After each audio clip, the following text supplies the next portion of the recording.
Merry Christmas, everybody. We've been talking about the topic of love, and the second Salt Talk we're going to be discussing today has to do with how do you get to authentic, real love? What is the pathway to that? Last week we talked about love versus power, that they are opposites. We've also mentioned that there are three kinds of love that people talk about. There's a love because of certain actions you do, I'll love you back. There's a kind of love that says, if you are this way, certain reasons, I'll love you back. But there's a third kind of love called in spite of. It's unconditional, it's relentless. It's the kind of love that stays no matter what. How do you get to that kind of love? That's what I'd like to talk about today. Simple principle: humility leads to acceptance, which leads to love.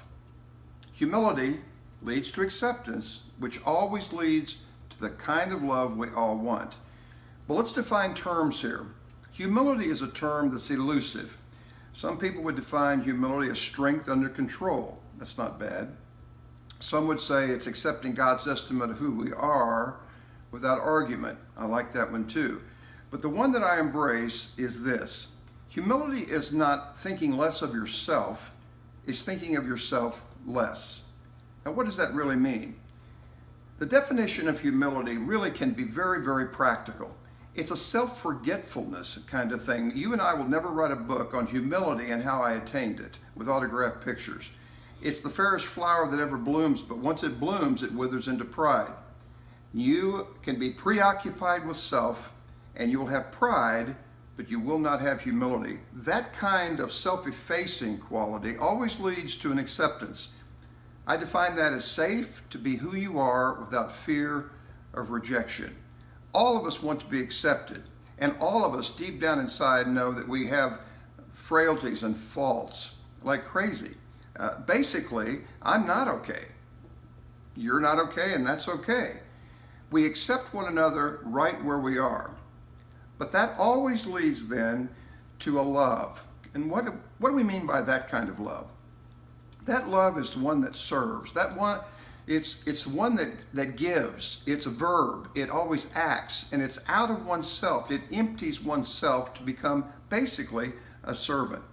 You seek the other person's best interests. Two applications very quickly that I draw from this. Number one, humility that leads to love, that leads to acceptance.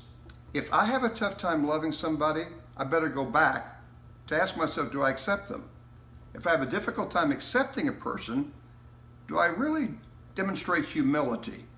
The second thing that strikes me is this: it's the opposite of those three. What I find is that pride will always lead to rejection, which always leads to apathy, and the opposite of love is basically indifference. By application this Christmas, Jesus, God who became a baby, demonstrated all three. Number one, humility, he emptied himself.